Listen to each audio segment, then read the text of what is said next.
हिंदुस्तान के मुसलमान के तरह हनफी मजहब में है। अब जमात कौन सा है? तो जमात अहले सुन्नत वल जमात का है।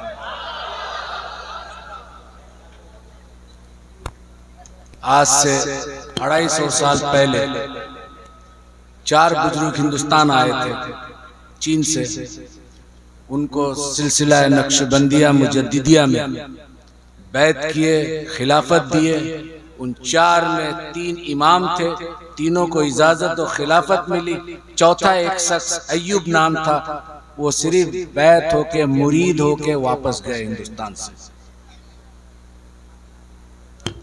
ये 3 शख्स जिसको खिलाफत मिली थी, उनका नाम है सैयद दाऊद रहमतुल्लाह अलैह, शाह कमालुद्दीन नक्शबंदी रहमतुल्लाह अलैह, शाह शमसुद्दीन रहमतुल्लाह अलैह।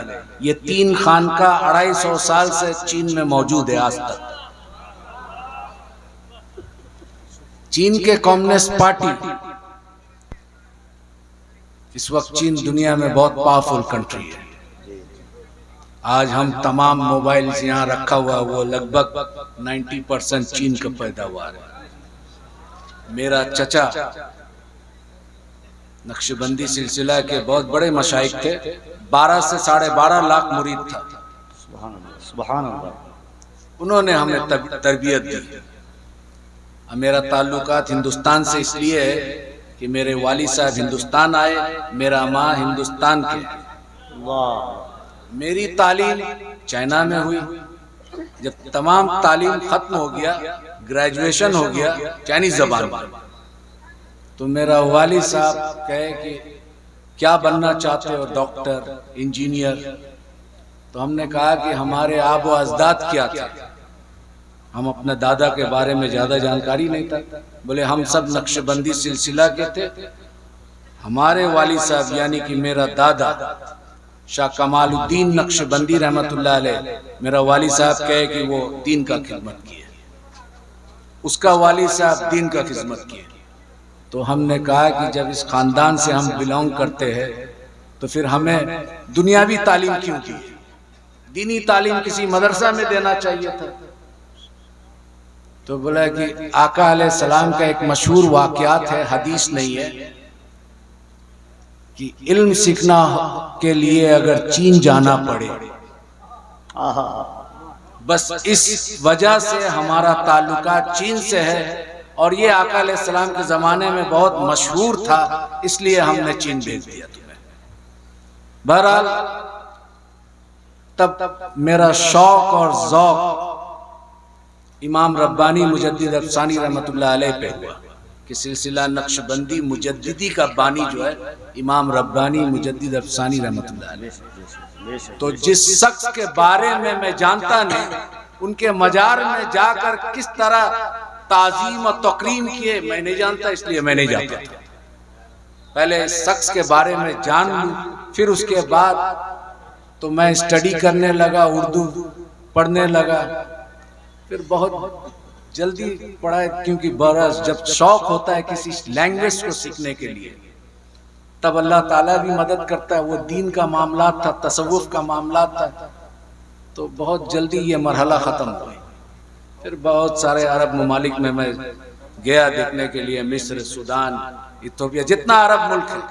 फिर उसके बाद सेंट्रल एशिया गया, जितना 1991 में उज़्बेकिस्तान, किर्गिस्तान, सोवियत यूनियन टूटने के बाद इस हिस्सा में मुसलमान हनफी ज्यादा है, अब तो तुर्की तक। उसके बाद जब दीनी तालीम पूरा मुकम्मल हो गई, अब ज़ौक़ और शौक़ हुआ तसव्वुफ क्या है। और तसव्वुफ सीखने के लिए सबसे पहले आपको 2 चीज़ चाहिए।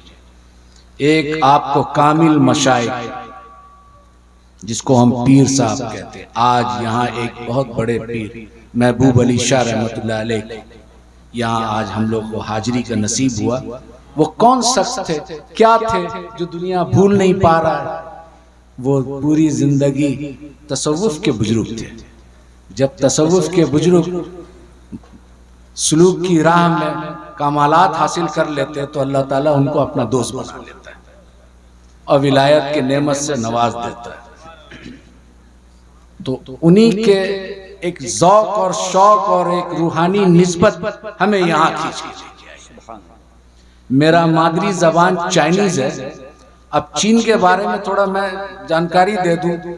हम रसूलुल्लाह सल्लल्लाहु अलैहि वसल्लम के ताज़ीम में जब वहाँ जुमा का नमाज होता है तो हर मस्जिद है, तो जुमा के नमाज के बाद सलातो सलाम पढ़ा जाता है। और जब सलातो सलाम पढ़ा जाता है, अगर ये गांव साइड में मस्जिद है तो वो किसान लोग खेती करता है, कुछ लोग गाड़ी से जाता है, तो जब ये सलातो सलाम पढ़ा जाता है और इसका आवाज जहां तक जाता है औजार छोड़ के खड़े हो जाते हैं। सुभान अल्लाह। मैं ऐसा ताज़ीम दुनिया के किसी भी मुख्तलिफ इलाकों में सफर का हासिल किया, लेकिन देखा नहीं। तो फिर मेरा दिल, ये इतना चाइनीज लोग इतना मोहब्बत और इतना ताज़ीम और तौकीर, तो वो पता चला स्टडी करके कि ये 3 खानका जो बनाए थे उसी की कमालात है। अब सवाल उठा, क्योंकि तबलीग जमात के लोग भी चीन पहुंचे थे, पाकिस्तान से उनका ताल्लुकात अच्छा था, तो जुमा के टाइम ये लोग बैठे रहते थे। तो मेरा चचा बोला कि ये पाकिस्तान का और हिंदुस्तान का भाषा तुम लोगों का एक ही है? हम बोला लगभग एक ही है, उर्दू बोलते हैं, हम हिंदी बोलते हैं। तो बोला समझ सकते हैं? बोला हाँ। तो इन लोगों को कहो कि आइंदा हमारे मस्जिद में ना आए, नमाज पढ़ के चले जाए, दीन ना लेके आए। क्या सिखाने आया? बोले क्यों? बोला हज़रत साद बिन अबू वक्कास रजी अल्लाह ताला अन्हु चीन में आ चुके थे, उसके दीन को हम पकड़ेंगे, इनसे कह देना है कि तुम अपना दीन मुबारक को ले जाओ। तो बोले कि नहीं, ये नमाज में बैठना और सलातो सलाम पढ़ना खड़ा कहां से साबित है? दलील दीजिए। वो तबलीग जमात के 16 आदमी थे। आज तो तबलीग जमात चीन में बैंड है, वहाबी बैंड है। सिर्फ अगर चीन का सरकार इस्लाम को कबूल करता है तो वो बोलता है कि खानका के जैसा मुसलमान बनाओ जो मोहब्बत फैलाता है। नारे तकबीर, नारे रिसालत, मसलके आला हजरत, मसलके अहले सुन्नत। सुभान अल्लाह। अब सवाल है, अरब में देखता है लोग, अरब से इस्लाम आया, सहाबी अरबी थे, ताबईन अरबी थे, तबे ताबईन अरबी थे, आका अलैहिस्सलाम अरब में आए। तो अरब में खारजी भी आया था, राफजी भी आया था, मुतजल्ला फिरका जो है अरब में आया था। ये तमाम शिया जो हजरात है, हमारा कोई बात नहीं है, हमारा अकायद में इख्तिलाफ है, लेकिन ये सब यहाँ अरब में आया था, हिंदुस्तान में नहीं आया था। तो सवाल उठा, जब स्टडी किया तो ये लोग ज्यादा जो अहले सुन्नत से निकले, मेन स्ट्रीम अहले सुन्नत है सवादे आजम, लेकिन इससे जो साखे निकला मुख्तलिफ फिरकों में बटा। वो तमाम के तमाम फिरका कुरान से दलाइल देते। अब ये तबलीग जमात के लोग बोलते हैं कि खड़ा होके साबित करो, ये करो, वो करो। तो हमने उसको पूछा, जवाब दिया, देखिए मेरा चचा यहाँ के ये है और पीर साहब है और वो पसंद नहीं करते, लिहाजा आप लोग यहाँ दीन फैलाने ना आए। क्यों? आप दलील से बात कीजिए। आका अलैहिस्सलाम इमाम शाफी ने इसकी जवाब दे दी। इमाम शाफी रहमतुल्लाह अलैह फरमाते हैं कि हम बिद्दती उम्मतियों से हदीस लेना बंद कर दिया। तो इमाम शाफी रहमतुल्लाह अलैह से सवाल किया, या मोहम्मद बिन इदरीस अश-शाफी, या इमाम शाफी, उम्मत में बिदात करने वाला, बिदत फैलाने वाला कौन है? बोलता है तुम्हें मालूम नहीं? उम्मत में बदतरीन उम्मत वो है जो आका अलैहिस्सलाम की ताजीम के लिए दलील के कायल है, दलील ढूंढता है।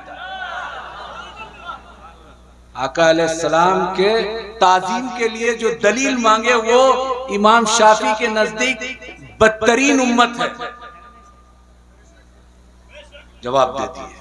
तो हमने उनसे वही दोहराया इमाम शाफी के कौल को कि भाई इमाम शाफी ने इसका जवाब दे दिया, अब क्या कहते हैं? बोला नहीं आप दलील दीजिएगा। हम बोला देखो ऐसा है, एक हदीस है। बोला आप आलिम हैं? हमने कहा कि नहीं आलिम नहीं है, हम अपने चचा के साथ है, बहुत सारा मुताला किया किताब के। हदीस में एक रिवायत आया है, हजरत बिलाल हबशी रजी अल्लाह ताला अन्हु ये हब्स के थे। उस वक्त हब्स आज के जो है इथोपिया कहलाता है। तो इथोपिया से 12-14 आदमी आका अलैहिस्सलाम मस्जिद नबवी में आए थे। आने के बाद उन लोग आका अलैहिस्सलाम और हजरत अबू बकर सिद्दीक, उमर फारूक रजी अल्लाह ताला अन्हु, उस्मान गनी सब बैठे हुए साहबा।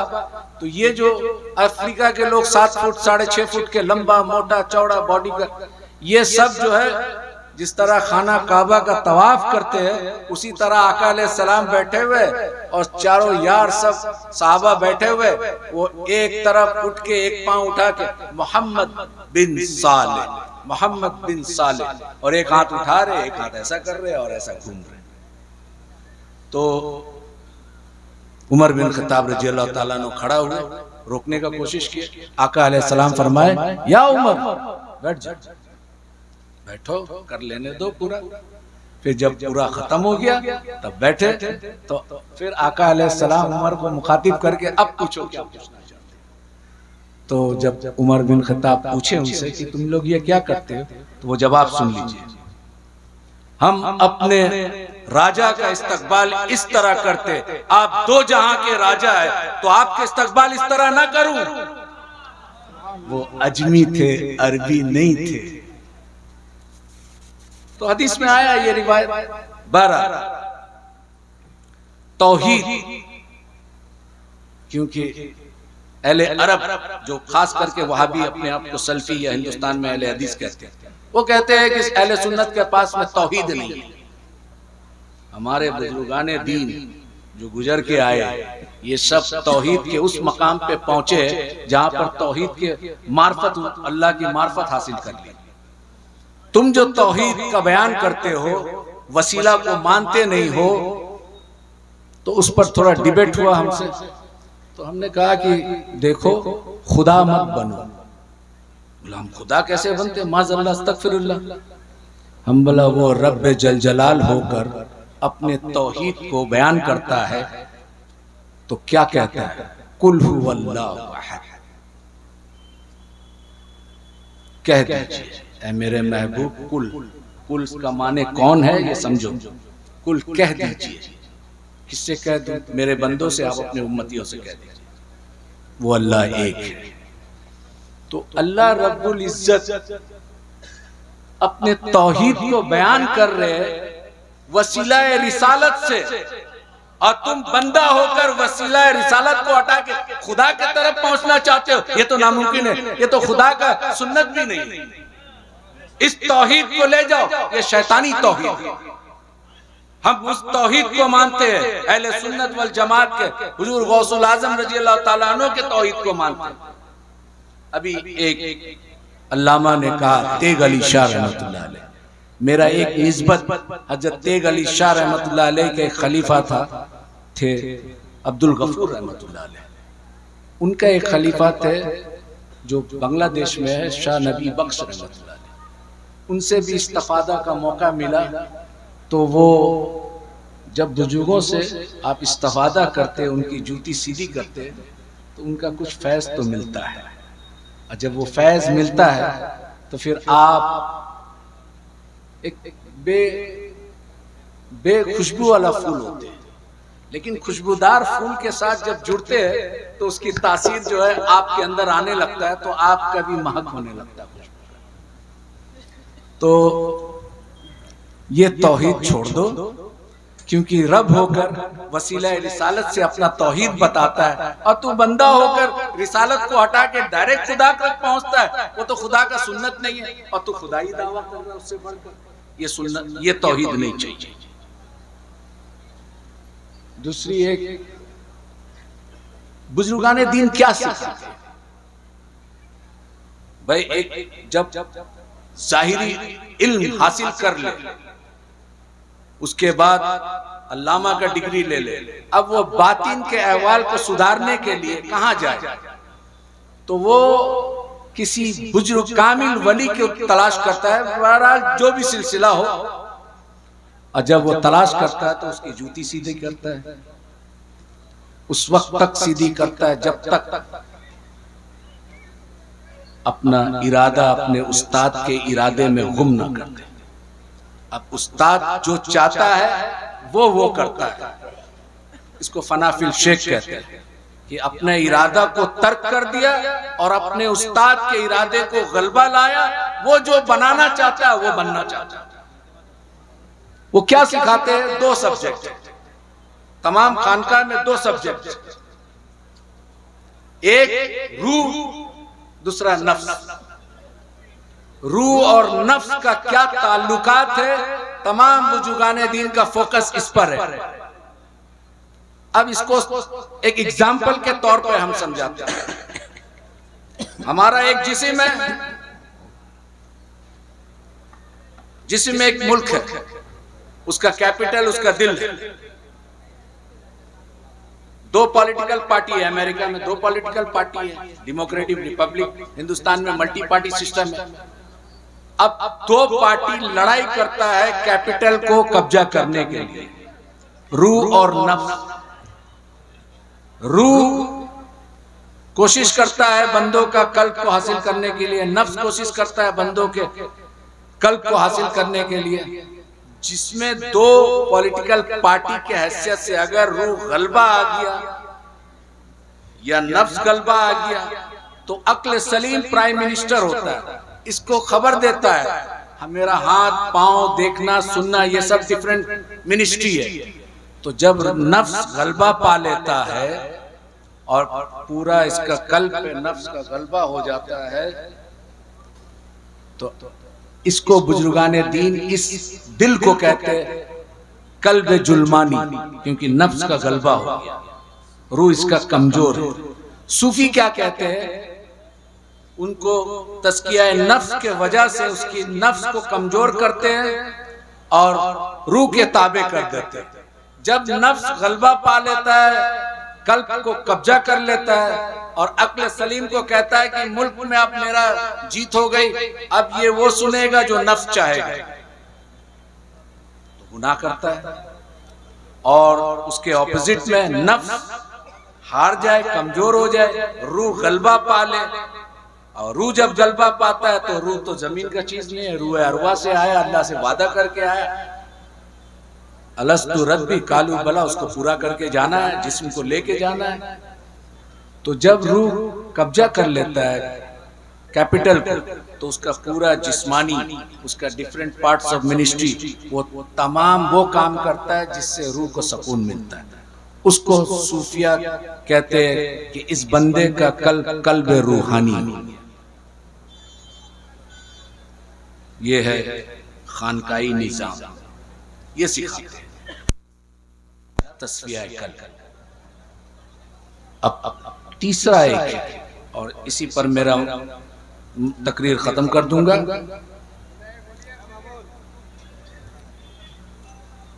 गौर से सुनिए आप लोग। चाइनीज जबान में लिंग ख्वन कहते हैं, लिंग ख्वन।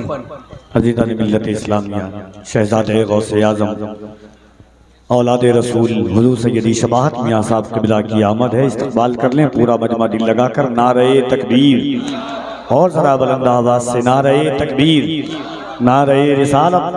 हुज़ूर सैयदी शबाहत मियां साहब क़िबला फैज़ाने औलिया कॉन्फ्रेंस, उर्से हज़रत दाता महबूब शाह।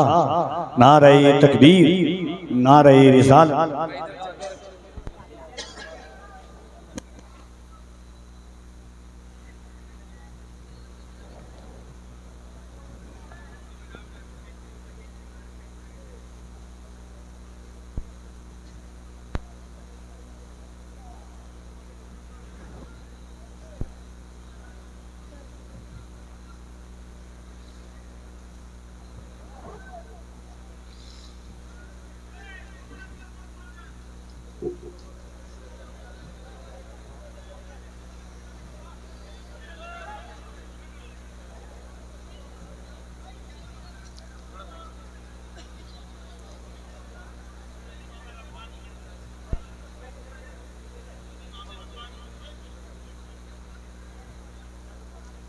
कब्र का सवाल जवाब। बुखारी शरीफ, मुस्लिम शरीफ में मन रब्बुका मा दीनुकुम नहीं है, मा कुंतुम तकूनु फी हाजल रजुल हुआ मुहम्मदुर रसूलुल्लाह सल्लल्लाहु अलैहि वसल्लम। आपसे कब्र में सवाल जवाब होगा। क्या सवाल जवाब होगा? आपसे पूछा जाएगा और रसूलुल्लाह सल्लल्लाहु अलैहि वसल्लम का दीदार होगा और पूछा जाएगा इस शख्स के नाम मुहम्मदुर रसूलुल्लाह सल्लल्लाहु अलैहि वसल्लम है, इसके बारे में क्या कहता था। पास्ट टेंस, क्या कहता था, इसका मतलब दुनिया में हम क्या कहते थे। ठीक है। अब बुखारी शरीफ में ये आ गया है कि आप कब्र का सवाल जवाब में आपसे पूछा जाएगा, रसूलुल्लाह सल्लल्लाहु अलैहि वसल्लम का दीदार होगा और दिखाया जाएगा और आपसे पूछा जाएगा, फरिश्ते उनका नाम भी बता देंगे। आपसे पूछा जाएगा जब जिंदा था दुनिया में इनके बारे में क्या कहता था। अब यहां पर हाजिर और नाजिर का मामला है। कुछ उलमा का ख्यालात है कि रसूलुल्लाह सल्लल्लाहु अलैहि वसल्लम के रोज़े अतर का पर्दा जो है वहां से खोल दिया जाएगा, उनका दीदार कराया जाएगा, अब पूछा जाएगा। कुछ का ऐसा ख्याल है, कुछ का है कि दीदार नसीब होगा, कब्र में दीदार मुस्तफ़ा सल्लल्लाहु अलैहि वसल्लम का दीदार होगा और आपको नाम बता के फरिश्ते पूछेंगे क्या कहता था। ठीक है। अब ये अमीरुल मोमिनीन फिल हदीस इमाम बुखारी रहमतुल्लाह अलैह। अब हम पूछते हैं कि रसूलुल्लाह सल्लल्लाहु अलैहि वसल्लम अभी मदीना मुनव्वरा में मौजूद है और यमन में, मक्का में सहाबा वफात पा गए, उनको दफन कर दिया गया। तो यही सवाल अगर है तो आका अलैहिस्सलाम तो अभी दुनिया में मौजूद है, फिर किसको दिखाया जा रहा है कब्र में? अभी मौजूद है दुनिया में, मदीना मुनव्वरा में। अगर बुखारी शरीफ का इसी हदीस को माना जाए तो ठीक है, तो फिर रसूलुल्लाह सल्लल्लाहु अलैहि वसल्लम के जमाना में बहुत सारा सहाबी किसी को शहीद कर दिया गया, कोई दुनिया से रुखसत हो गए। तो फिर उनको जब दफन किया गया तो आका अलैहिस्सलाम का दीदार हुआ, पूछा गया तो आका अलैहिस्सलाम तो मदीना मुनव्वरा में मौजूद है। एक दूसरा, रसूलुल्लाह सल्लल्लाहु अलैहि वसल्लम अब दुनिया में है नहीं। जब दुनिया में थे तो अगर यही क्वेश्चन है पूछा जाएगा तो दुनिया में नहीं है तो भी दिखाया जाएगा। अब वो कहते हैं कि हुजूर अक़दस सल्लल्लाहु अलैहि वसल्लम, ठीक है, अभी कोविड का टाइम में दुनिया में एक ही टाइम में कितने लोग गुजर गए होंगे, कितने लोग का मौत हो गया होगा। सपोज पूरी दुनिया में 10 लाख आदमी एक ही टाइम में मौत हुआ तो मुल्कुल मौत तो एक है। भाई मुल्कुल मौत का ताकत ये मानते हो कि एट अ टाइम, एक ही मिनट, एक सेकंड में 10 लाख आदमी को पूरी दुनिया से मौत का फरिश्ता रूह कब्ज कर सकता है। ये उनका इख्तियार में, ये उनका पावर अल्लाह ने दिया। और ये 1 लाख आदमी को एक ही टाइम में दफन कर दिया जाए और एक ही टाइम में मुनके नकीर रसूलुल्लाह सल्लल्लाहु अलैहि वसल्लम को ज़ियारत भी हो रहा है और पूछा जा रहा है कि इसके बारे में क्या कहता है। तो हर जगह हाजिर और नाजिर नहीं।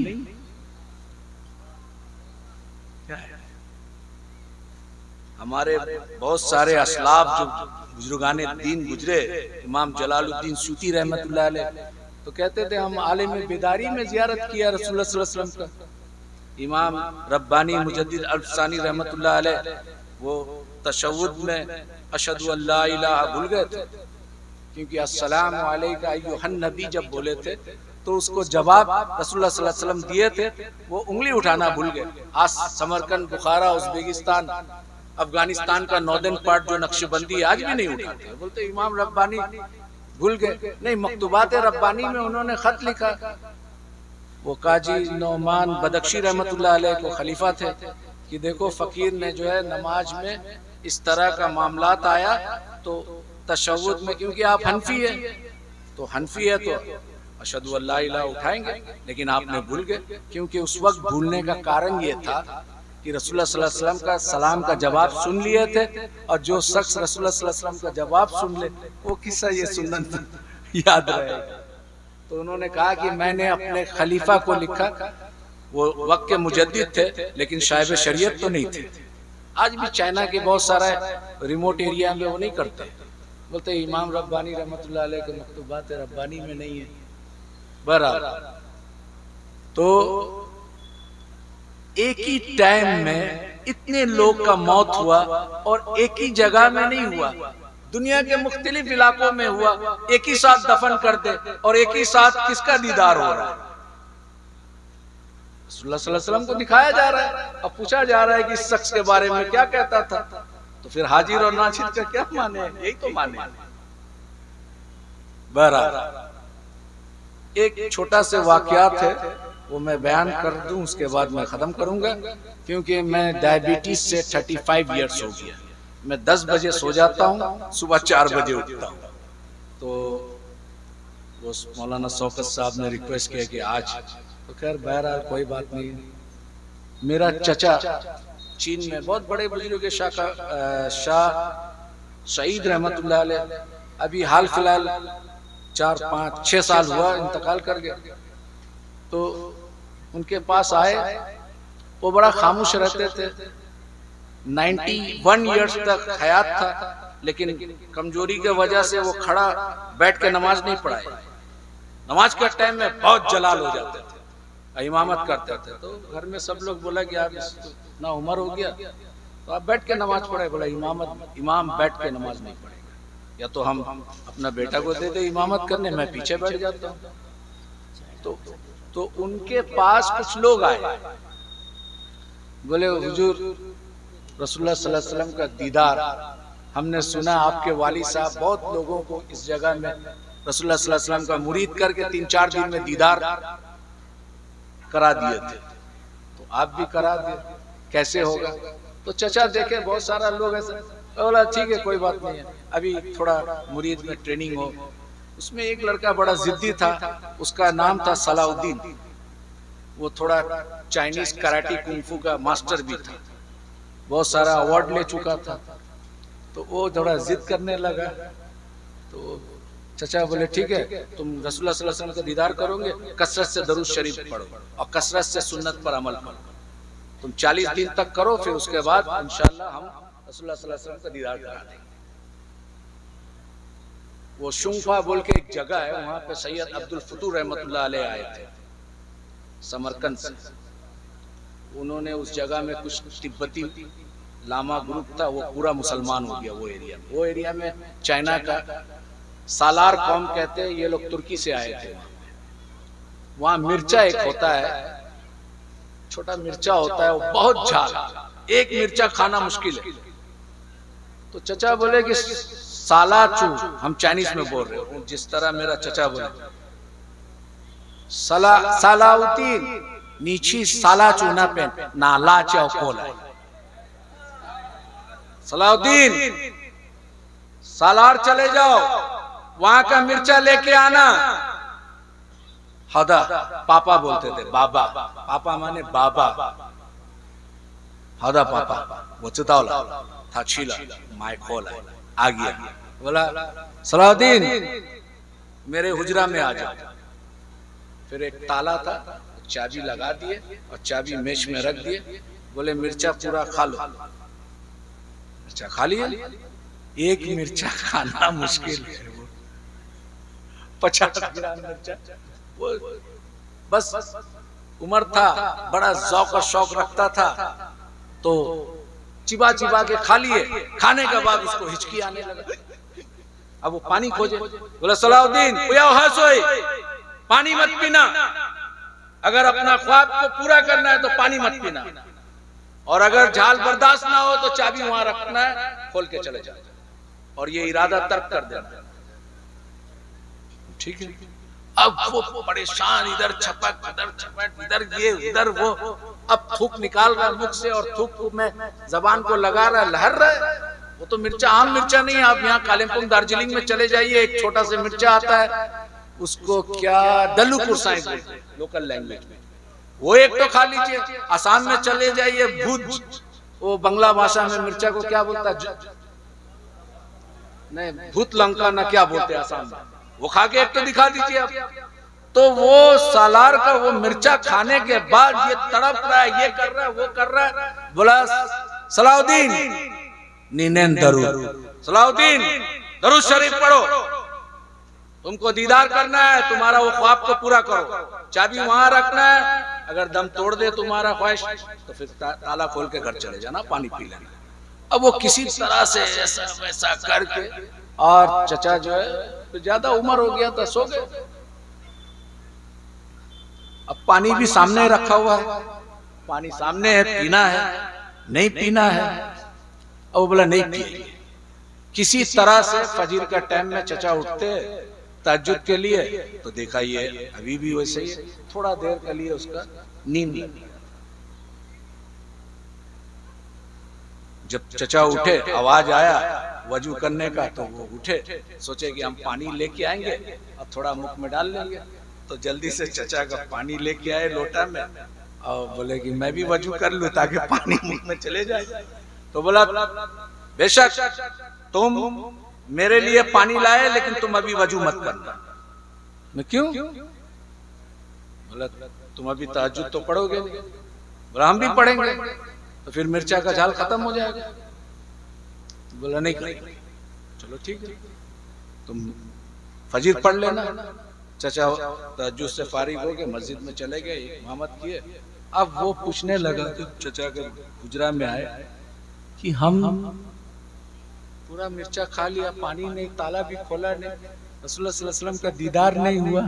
बोला तुमको नींद लगा था? बोला थोड़ा देर के लिए लगा था। क्या देखा? बोला हर तरफ पानी देख रहे, आसमान से पानी गिर रहा है, पहाड़ से पानी आ रहा है, घर में पानी है, हर तरफ पानी पानी। बोला हाँ ठीक है अल्हम्दुलिल्लाह। कल जब मिर्चा खिलाया था तुम्हें, वो आम मिर्चा तो नहीं था, सालार का मिर्चा था। तो तुम पानी के लिए तुम्हारा मेंटली, साइकोलॉजिकली, तुम्हारा जाहिर, तुम्हारा बातिन, तुम्हारा हर चीज तवज्जो पानी में था। जब तुम्हारा पूरा तवज्जो पानी में था तो ख्वाब में तुम पानी देखा। अब जिस दिन रसूलुल्लाह सल्लल्लाहु अलैहि वसल्लम पर इस तरह का तवज्जो करोगे तो वो रहमतुल लिल आलमीन का दीदार नसीब। वाखिरु दावाना अल्हम्दुलिल्लाहि रब्बिल आलमीन।